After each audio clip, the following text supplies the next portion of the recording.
Hey everybody, it's Eric from epautos.com, your libertarian car guy. Wanted to do a little bit of a follow-up to my article about lane keep assistance technology. And I got this straight stretch here, so I'm going to show you what I mean. You get this little jerk like this, and I don't know if you can see it, but it's enough to just be aggravating because it's upsetting to feel the car trying to go this way or that way. It's not enough necessarily for the car to veer off the road. I got a reader who claimed that I was being hyperbolic about the lane keep assistance technology, but I don't think I was. I drive these cars every week. I've been driving new cars for 30 years, and I've experienced a lot of lane keep assist technology, and that sensation of the car steering wheel moving suddenly in another direction contrary to the one that you were steering in as the car tries to keep itself centered in the lane, it's unsettling. It's unsettling psychologically, and it's unsettling literally. I've had the opportunity to do a number of high-performance driving courses over the years, including the Bob Bondurant course, as well as the course that GM used to provide for the FBI and the DEA up at Black Lake, which is just a gigantic open tarmac up at their proving grounds in Michigan.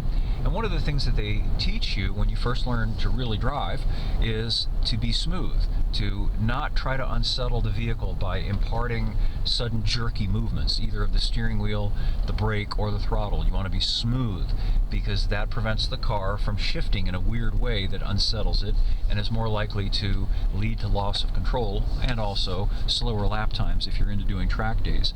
Anyway, brings me back to this LCAS, lane keep assistance technology stuff. You're driving and you're trying to hold your line, and all of a sudden the car's trying to correct you a little bit. And again, it's not enough to jerk you off the road, as my reader suggested I was implying. I wasn't. I was just pointing out that it does unsettle the car physically, and it's also unsettling psychologically to constantly feel like the steering wheel is fighting you as you're trying to drive the car. And I'm going to reiterate now the point that I made in the article, which I think is an important one, which is that this stuff is not being put out there as an option, for people who feel the need to have their steering assisted to purchase if they want to.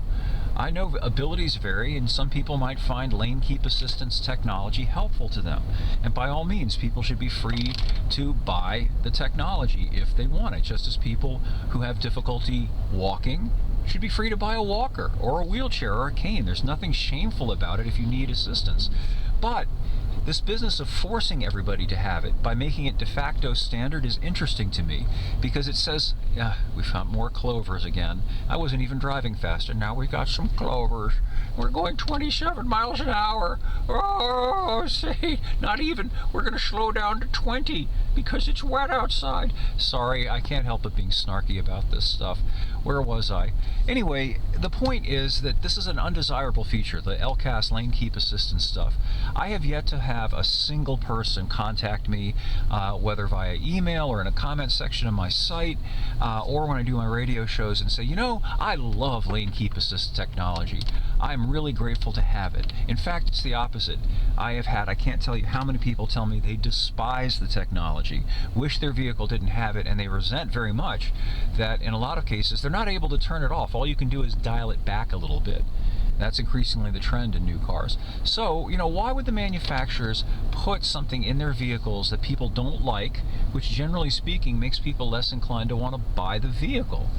The answer there, I think, is a little bit creepy. I think it is because that piece by piece, they are trying to get people used to having all of their decisions countermanded by the car, i.e. by the programming. And ultimately, I think the end goal is for us to just sort of sit there like a meat sack behind the wheel while the car drives us to where we hope it will take us if we have a good social credit score. Anyway, more over at epautos.com, the web's best libertarian gearhead site. Thanks as always for listening, and we'll have more for you again soon.